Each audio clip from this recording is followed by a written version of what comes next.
So, welcome to this new episode of Story of Photoelectric Effect, and today I'll be talking of another landmark work, and that is by Philipp Lenard.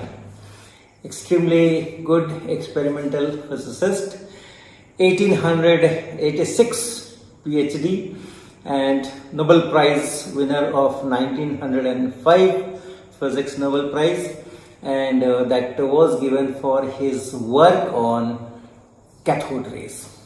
And as we had been discussing, this cathode rays was at the center of our story, and essentially, as you know, it's a glass tube in which gas is put or air is put inside at appropriately low pressure.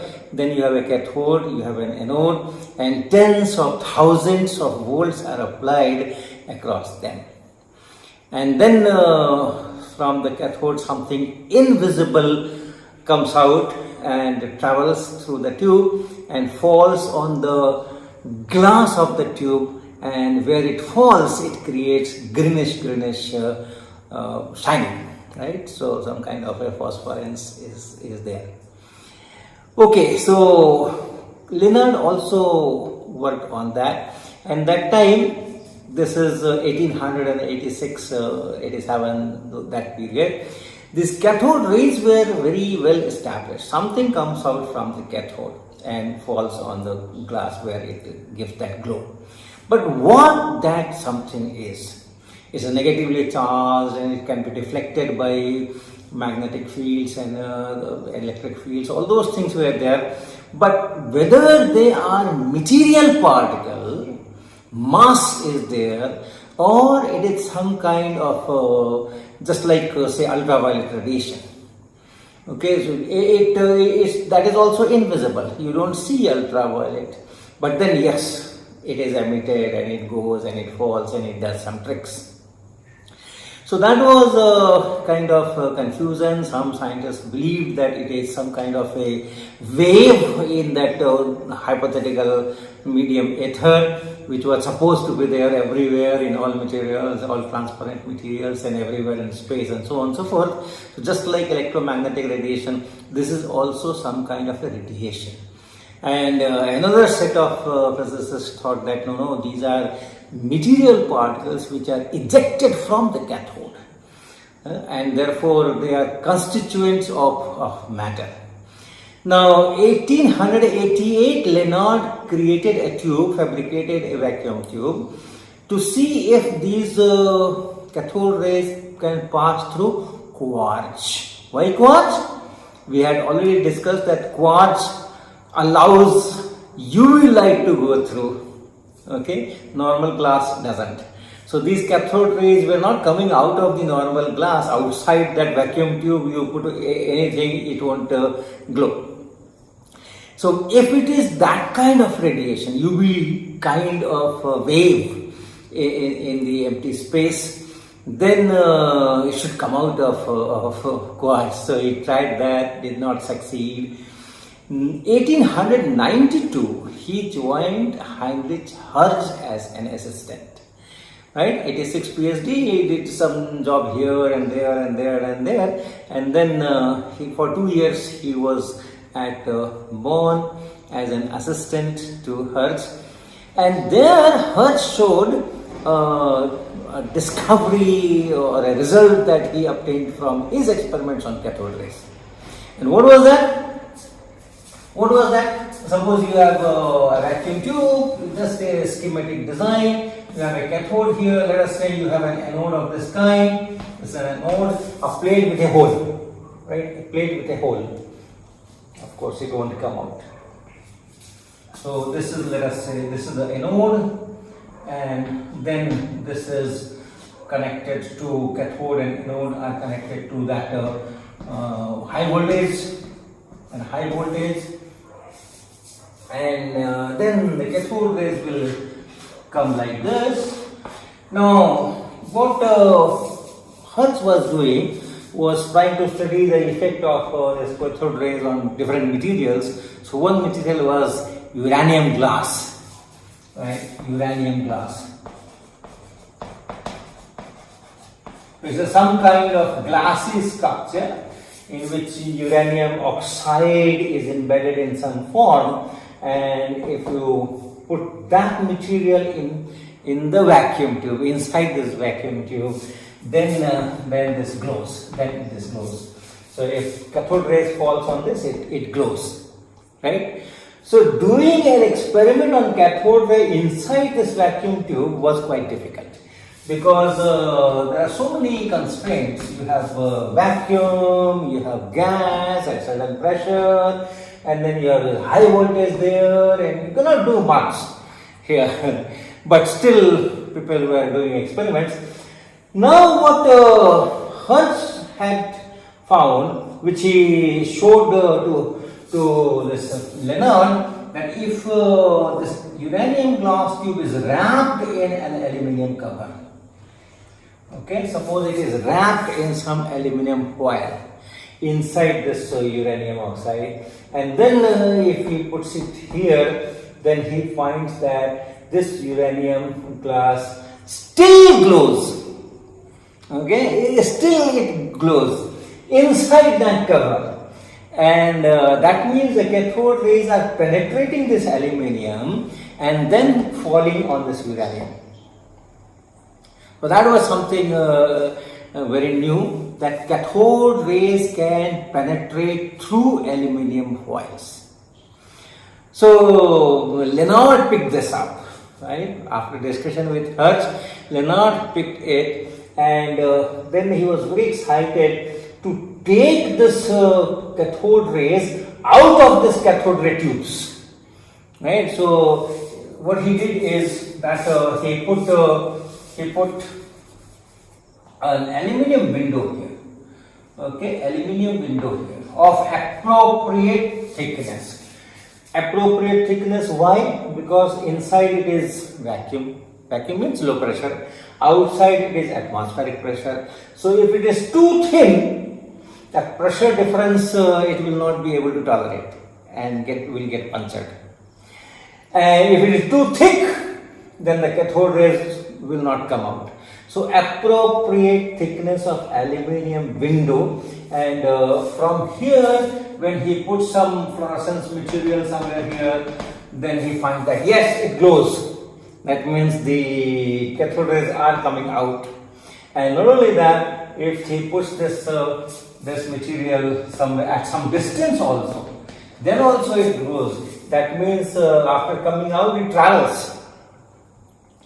And Lenard had done a very systematic study of these cathode rays which are going in air, at atmospheric pressure, right? Here it was at a very low pressure, and now here at normal atmospheric pressure it is coming. And he had made several studies on that, and I will show you the pictures which are there in his Nobel lecture, and tell what kind of studies he has made on these cathode rays. So this is that Lenard's vacuum tube which he has used extensively. On the right hand side you have this cathode and anode. That A is written for anode. It's a kind of a hollow cylindrical thing from which this cathode thing is going, and then the cathode rays are coming. On the left you have that window, aluminium window, from where the cathode rays are coming out of this vacuum tube, and these cathode rays in that so-called observers rooms are being studied. So it was like a regular tube with some construction. So suppose this is that regular tube, and then the cathode was like this rod kind of thing, and here you had seen C, and this A was some kind of hollow cylindrical metallic thing, and from that hollow part this was going, and this was anode, and of course the pumping and all those things will be there. Regular ways to produce cathode rays, and on the other side you have this aluminium. This part is aluminium. Remaining is glass. Remaining is all glass. So cathode rays which come from this cathode, they pass through this aluminium and then come out. So the first thing he did was the test material which glows, some kind of phosphorescence. So that he put outside here and finds that yes, it glows, and then he takes it away and finds that up to some 8 centimeters the glow was there, right? So the cathode rays at 1 atmospheric pressure could go up to 8 centimeters or so. So this is the kind of thing. So this is this material. Then he studied varieties of things. Once the cathode rays are here, then he can study varieties of things. He gives the simile that suppose you have a furnace and that furnace produces light, but if that light cannot be taken out of that furnace, if light is always inside that furnace, that's the only place where you see the light, that furnace, then you cannot do many experiments of optics. Optics could not have developed. Since light can be taken out and you can do in your laboratory varieties of things with that light, therefore so much of optics is developed. Similarly, once the cathode rays are out of that source where you have all varieties of complications, 30,000 volts and all those things, once it is out of all that complications, then you can study it very well. So first thing he studies is that when it comes in air, then not only that it is gradually absorbed, it also scatters. So that was the first study, it scatters. And there are a lot of physics he has derived from there, that light can go through air so well, and these particles are getting scattered. Light cannot go through, let us say, milk, because milk is turbid. All those fat particles are there, and light, when hits those fat particles, then it scatters. But on the molecules, on air molecules, the light just goes through. But these cathode rays are scattered, they become diffused. That shows that these cathode rays have some structures which is much more minute than light, and must be smaller than the size of the molecules of air, and therefore very tiny, at least 1000 times smaller. All those things he concludes from that scattering of these cathode rays in air itself. And to show this turbidity or this scattering or this diffused kind of thing, he makes another apparatus which I will show you on the screen.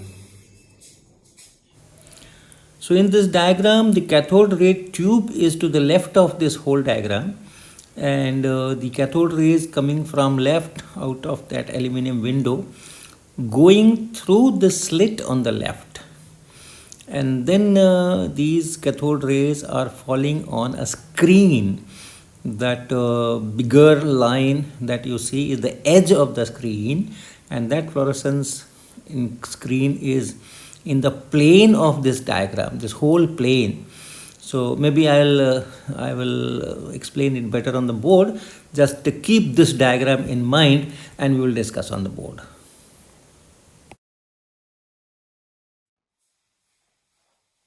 So in this screen you have a slit here, and the cathode ray tube is on the left, and here is that aluminum window, and then the cathode rays are coming through the slit, and then here he puts the screen in this plane itself, like this edge of the screen is here in front of this. So this is all glowing, and then on this, what kind of thing is observed, that is important. So you see that it diffuses like this. And next thing that is there that he has studied is absorption by different materials. So there the arrangement is like you have You have a screen here. Let us say you have a screen here, and then parallel to this, between this screen and the cathode rays which are coming, you put another material parallel to that, and then this material, this is the absorbing material, and different thicknesses, different kinds of materials he puts here, and then sees what happens to this, right? So this is let's say that material in between. Here is that screen on which this cathode rays will make marks, and the portions where cathode rays will come, that will glow, and from here the cathode rays are coming.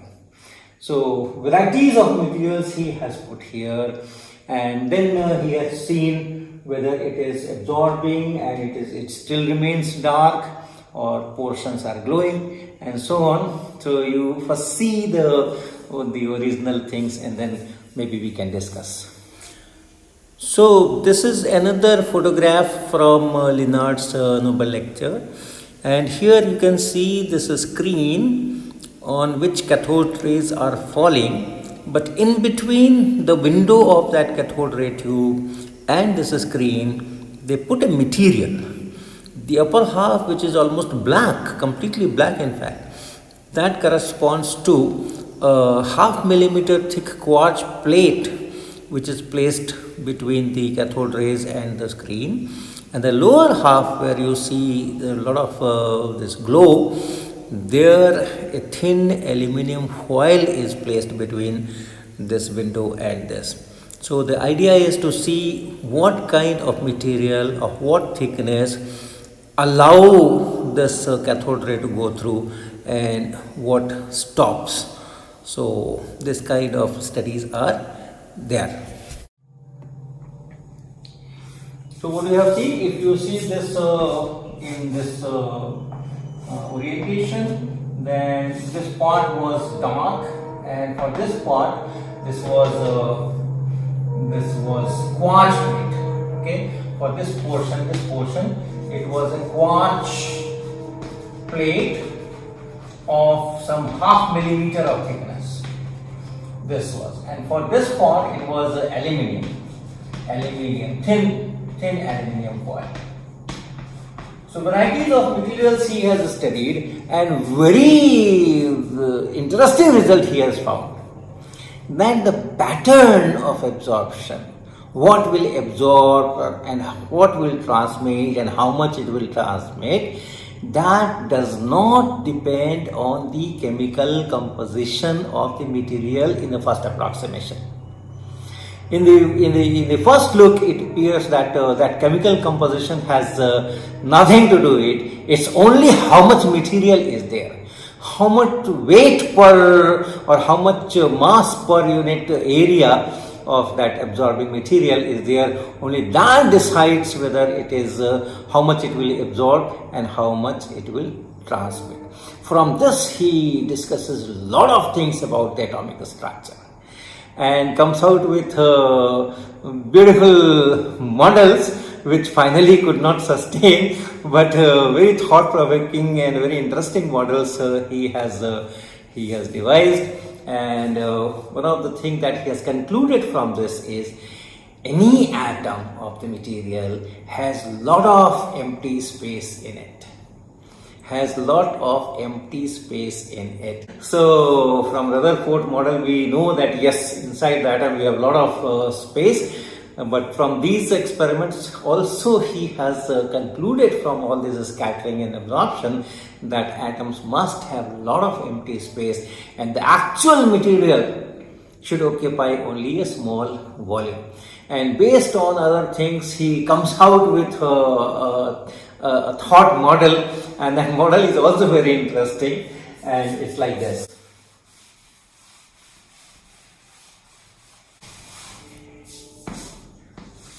This is atom. Then he says that okay, the atoms are made of small dipoles, plus charge and minus charge, tiny plus charge, tiny minus charge. So plus charge and minus charge together, and these kind of structures are there. Okay, these kind of structures are there, and there are a lot of empty space. A lot of empty space. There are some these things, and then there's a lot of empty space, and the atom as whole is of course neutral, and so on and so forth. So these are the kind of things, many things he has done, but not diverting too much in the other things that Lenard did. We will talk of his work on photoelectric effect.